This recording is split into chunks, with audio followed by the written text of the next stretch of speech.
예전에 제가 중학교 3학년 때라고 생각이 들어요. 광성 중고등학교 밑에 그 실내 체육관이 있었습니다. 거기서 이제 운동을 끝내고 배다리 쪽에 볼 일이 있어서 걸어서 가는데, 예전에는 그 동네 골목들이 좁았잖아요. 근데 반대편에 오는 제 또래 아이가 있었습니다. 잠깐 이렇게 어깨를 이렇게 스치잖아요, 여러분. 그러면 근데 괜히 막 시비를 걸어요. 저는 웬만하면 싸우지 않으려고 했고, 내가 먼저 미안하다 그랬는데 말투도 그렇고 행동도 약간 좀 불량스러워요.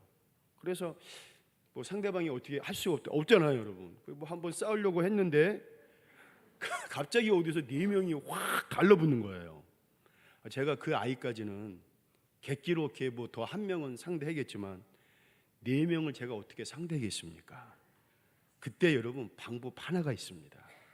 그때 말로 여러분 튀는 것입니다. 에라 모르겠다 하고 열심히 도망을 갔는데 하필 그 도망간 데가 어디냐? 어디입니까 여러분? 막다른 골목이에요. 예전에 동인천, 여기 주안, 여기 여러분 뭐 하객동, 막다른 골목이 얼마나 많습니까?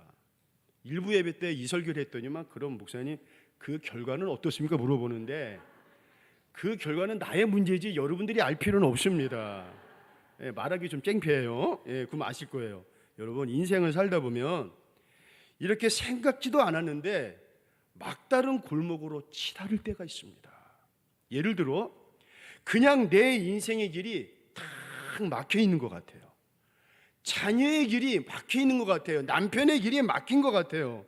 어떻게 해보고 노력을 해보지만 출구가 안 보이고 길이 안 보이고, 뭔가 이렇게 누군가를 바라봤을 때 뭔가 이렇게 가슴이 먹먹하고 답답하고 뭔가 마음이 쓰리고, 여러분 길이 안 보입니다. 꽉 막혀 있어요. 어디로 가고 어디로 가야 할지 도무지 출길이 안 보입니다. 근데 많은 사람들이 이런 상황을 만나다 보면 그 자리에 주저앉고 에이 모르겠다 라고 포기하는 사람들이 많습니다. 그러나 반대로 저는 이렇게 표현하고 싶어요.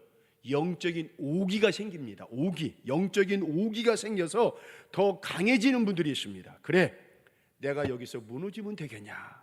내가 이까짓 거 가지고 내가 쓰러지면 되겠냐? 막다른 골목길이랄지라도 하나님을 볼 수 있는 하늘문은 열려있지 않냐 하면서 믿음으로 두 주먹 불끈 쥐고 일어나는 분들이 있습니다. 그래서 하나님의 자녀들에게 있어서 인생의 출구가 막힌 막다른 골목은 쓰디쓴 고난이 아니라 외려 여러분, 그 막다른 골목에서 하나님을 더 찾을 수 있고 하나님을 더 만날 수 있는 하나님의 예비된 출구, 영적인 하늘의 문, 일종의 하나님의 큰 축복입니다. 우리 사무엘상 1장 8절 한번 읽어보겠습니다. 시작. 그의 남편 엘가나가 울며 어찌하여 먹지 아니하며 어찌하여 그대의 마음이 슬프냐? 내가 그대에게 10 아들보다 낫지 아니하니라. 한나를 보세요 여러분. 자식을 못 낳는 것도 지금 막 화가 나고 답답해 죽겠는데 옆에 있는 분이나가 그냥 한나의 마음을 그냥 후벼 파는 거예요. 자식도 못 낳는 주제, 네가 뭘 잘났어. 그러면서 막 그 분이나가 한나의 마음을 막 후벼 파는 거예요. 그렇다고 당장 자식을 낳을 수 있지 않습니다. 그래서 한나가 여러분 내뱉은 말이 뭡니까? 어찌하여, 어찌하여. 다시 말해, 한나의 인생이 지금 꽉 막혀가지고 답답해요. 마음이 아파요. 마음이 뭔가 이렇게 쿡 얹힌 것 같아요. 너무 가슴이 슬프고 절박해요. 여러분 뭔가 막 답답하고 가슴이 저리고 아파요. 어디 그뿐입니까? 우리 욥기서 3장 11절 보겠습니다. 시작. 어찌하여 내가 태에서 주고 나오지 아니하였던가? 어찌하여 내 어머니가 해산할 때 내가 숨지지 아니하였던가? 욥의 고백도 마찬가지입니다. 어느 날 그 많던 재산들이 한순간에 싹 날아가 버립니다. 자기 눈에 넣어도 아프지 않을 자식들이 눈앞에서 그냥 퍽퍽퍽 죽어나가는 것입니다. 그리고 욥 자신도 병이 들어가지고 몸이 너무나 가려워가지고 기아장으로 자기의 몸을 벅벅 긁습니다. 그럼 옆에서 아내가 위로해줘야 되잖아요. 위로해주고 격려해줘야 할 욥의 아내가 남편을 향해 뭐라고 얘기합니까? 저주받고 나와서 죽으라고 얘기합니다. 여러분, 욥의 마음이 얼마나 그렇겠습니까? 그래서 욥이 고백합니다. 하나님, 어찌하여 무슨 말입니까? 하나님, 지금 출구도 안 보입니다. 길도 안 보입니다. 그냥 인생의 막다른 골목에 있습니다. 어떻게 손을 쓰고 싶지만 손 쓸 수 있는 방법이 안 보이고, 뭔가 좀 해보고 싶지만 해볼 수 있는 방법이 하나도 없이 그냥 욥의 인생이 지금 꽉 막혀버렸습니다. 정말 한나처럼 욥처럼 인생의 출구가 안 보이고 막다른 골목에 처해 있을 때, 여러분, 우리도 살다 보면 그럴 때 있지 않습니까? 이제 끝났구나. 이제 더 이상 내가 할 수 있는 게 아무것도 없구나. 여러분, 정말 끝입니까? 끝장났습니까? 아닙니다. 절대로 그렇지 않습니다. 바로 그 순간 우리는 하나님의 말씀을 묵상하고 말씀을 통해 일어나라는 우리 하나님의 음성을 들어야 됩니다. 다윗을 보세요. 사울왕이 어느 날 다윗을 죽이려고 군사를 보내가지고 다윗이 있는 곳을 뺑 둘러서 공격을 하려고 합니다. 이제 꼼짝없이 죽을 판입니다. 다윗 인생의 막다른 골목에 처해 있습니다. 그런데 다윗은 어떡합니까? 에라 모르겠다, 이제 나 끝났다 라고 포기하는 것이 아니라, 아까 제가 표현했죠, 영적인 오기가 생깁니다. 바로 그때 다윗이 그 어려움 속에서 기도를 하는데, 그냥 기도가 아니라 깊은 기도를 합니다. 하나님, 지금 내가 살 길은 오직 여호와 하나님께만 있습니다. 원수들이 나를 죽이려고 갯대같이 덤비지만 그 갯대를 묻힐 수 있는 분도 오직 여호와 하나님밖에 없습니다. 하나님, 나를 건져주세요. 여호와 하나님, 나를 살려주시고 나를 구출해 주세요. 권능의 손, 만유의 손으로 나를 붙들어 주세요. 그리고 여러분, 이 고백을 합니다. 성경을 보면요, 나는 그런 하나님의 능력을, 나는 그런 하나님의 보호하심을, 나는 그런 하나님의 구원하심을 믿습니다. 그렇게 고백을 합니다. 그런데 바로 그때 다윗이 여러분 하나님의 음성을 듣는데, 정말 하나님의 깊은 음성을 듣습니다. 여러분, 하나님의 깊은 음성을 들으면요, 내 인생에 나의 길을 인도하시는 영적인 내비게이션이 딱 보입니다. 그 전까지는 안 보였어요, 신기하게. 근데 하나님의 깊은 음성을 들었을 때, 우리 여러분 차를 타면은 아름다운 여자 목소리가 오른쪽으로 가세요, 왼쪽으로 가세요. 여러분, 그런 것처럼 우리가 그때 하나님의 깊은 음성들, 신기하게도 영적인 내비게이션이 내 앞에 딱 비춰가지고 하나님께서 말씀하십니다. 김 목사야, 오른쪽으로 가라. 김 목사야, 이쪽으로 가라. 신기해요, 여러분. 하나님의 영적인 내비게이션이 여러분 내 앞에 딱 펼쳐지는 거예요. 그러면서 여러분, 다윗이 깨닫습니다. 그래, 끝난 게 아니구나. 내가 끝났다고 생각하는 그 순간이 오히려 여호와는 여전히 나를 붙잡고 계시는구나. 여전히 나와 함께 계시는구나. 다윗이 막다른 골목에서 그렇게 하나님을 깊이 만납니다. 그리고 다윗이 여러분 이렇게 고백을 합니다. 시편 59편 16절 읽어보겠습니다. 시작. 나는 주의 힘을 높이, 주는 나의 요새시요 나의 환난 날에 뭐라고 고백합니까? 주님의 내비게이션이 딱 비쳤을 때 그 길로 갔더니만 결국에 여러분 그 길이 승리의 길이 믿음의 길입니다. 그러면서 다윗이 뭐라고 고백합니까? 주님이 나의 산성이십니다. 주님이 나의 요새십니다. 주님이 나의 피난처십니다. 오직 주님만이 나의 구원자이십니다. 그렇게 고백을 해요. 오늘 우리도 인생을 살다 보면 인생의 어려움을 당해요. 인생의 막다른 골목에 처해 있을 때가 있어요. 에라 모르겠다, 이제 나는 끝났구나. 그렇게 포기하는 것이 아니라, 그러면서 오히려 교회를 멀리하고 예배를 멀리하고 내 뜻과 내 마음대로 사는 것이 아니라, 오히려 그럴수록 영적인 우기가 생겨서 하나님께서 나를 지금껏 인도해 주셨는데 내가 여기서 포기하면 되냐? 이까짓 것 때문에 내가 여기서 주저앉을 수 있냐? 내가 다시 믿음으로 일어나리라. 내가 다시 믿음으로 도전하리라. 그러면서 두 주먹 불끈 쥐고 일어나는 영적인 오기가 오늘 여러분들의 길을 주의 이름으로 축원을 드리겠습니다. 그런 의미에서 오늘 본문을 통해 다윗의 또 다른 고백을 살펴보도록 하겠습니다. 시편 34편은 이렇게 말씀을 묵상해 보면 우리가 얼른 보기에도 다윗의 아름다운 시 같습니다. 다윗이 이렇게 여유로움 속에서 강가에 나가서 진달래꽃, 벚꽃, 개나리꽃 이렇게 보면서 낚시를 하나 슉 던집니다. 그리고 막 너무 좋은 거예요. 너무 할렐루야. 너무 감사해요. 모든 게 감사해요. 감동이 돼가지고 시 하나를 적었는데 여러분 오늘 본문 33편 같아요. 아닙니다. 절대 그렇지 않습니다. 오늘 다윗은 이 시편 34편을 기록을 할 때 뼈를 깎는 심정으로 눈물로 기록한 그 말씀이 오늘 본문 시편 33편입니다. 다윗이요 사울왕을 피해가지고 블레셋 땅 가드왕 아기스한테 망명을 합니다. 하지 말아야 할 실수를 해요. 다윗이 여기서. 근데 아기스의 신하가 다윗을 금방 알아본 거예요. 그리고 이 말을 합니다. 사울이 죽인 자는 천천히요 다윗은 만만히로다. 그 아기성 앞에서 그 아기스의 신하가 다윗을 지켜 세웁니다. 근데 순간 갑자기 마음이 두려운 거예요. 야 이거 큰일 났다.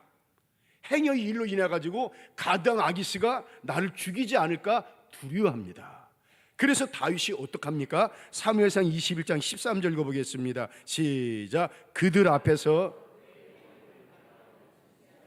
대문짝에 그적거리며 침을 수염에 흘리며, 여러분 블레셋 왕, 블레셋 그 가드왕 아기스 앞에서 다윗이 지금 미친 척을 합니다. 침을 수염에서 막 침이 질질 흐르고 땅바닥을 기어다니고 대문짝에 가서 와 이렇게 와 기적기적거리고 미친 척을 하니까 가드왕 아기스가 뭐라고 합니까? 야, 저 미친놈 갖다 버려. 그래가지고 겨우 살아가지고 다윗이 유대 광야로 도망을 갑니다. 그리고 그 광야 가운데 자기 신세를 보니까 너무 답답해요. 무엇보다도 다윗의 마음이 이게 너무 아파요.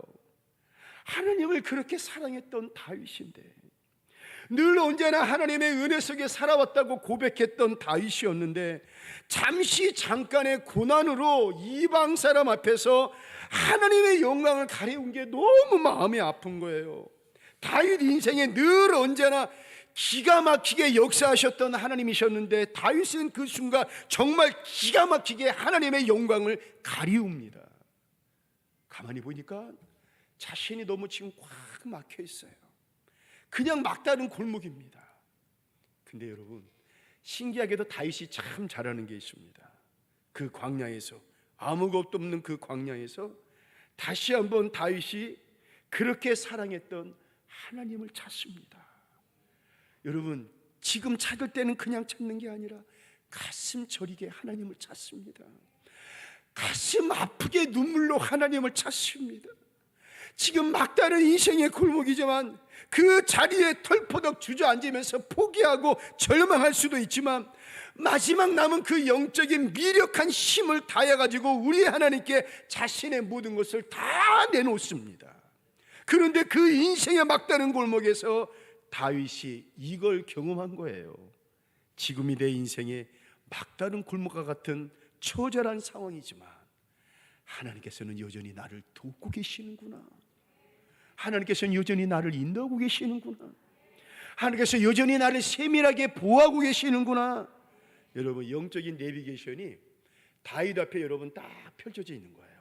그러면서 다윗아 일로 와라, 또 이곳으로 가라, 저곳으로 가라. 바로 그 순간 하나님의 은혜와 사랑을 깨달은 것입니다. 그러면서 다윗이 뭐라고 고백을 합니까? 우리 시편 17절 읽어보겠습니다. 시작. 의인이 부르짖음에 여호와께서 들으시고 그래 모든 환난에서, 18절 마음이 상한 자를 가까이 하시고 통회한 자를 구원하시도다. 19절 모든 고난에서 건지시는도다. 20절 모든 뼈가 꺾이지 아니하도다. 여러분 그냥 입 바른 고백이 아니라 자신의 생명과 이름을 걸은 진짜 하나님을 향한 기가 막힌 다윗의 고백입니다. 그래서 시편 34편은 다윗이 그 인생의 막다른 골목이지만 역설적으로 하나님의 사랑에 감사해서, 하나님의 인도하심에 감사해서, 하나님의 돌보심과 지키심에 감사해서 눈물로 기록한 그 말씀이 시편 33편의 말씀입니다. 제가 주보 칼럼에도 썼지만 이 험한 세상, 저는 지금요 이 세상을 영적인 막다른 골목이라고 이야기하고 싶어요. 우리 믿음의 성도들이 정말 이렇게 처해 있습니다. 정말 믿음대로 산다는 게 너무 힘들어요. 영적으로 지금 너무나 혼탁한 시대에 살고 있습니다. 미국의 오랜 전통과 자랑을 강조했던 UMC가 갈라졌습니다. 지금 참 이런 말 하기에 너무 마음이 아파요.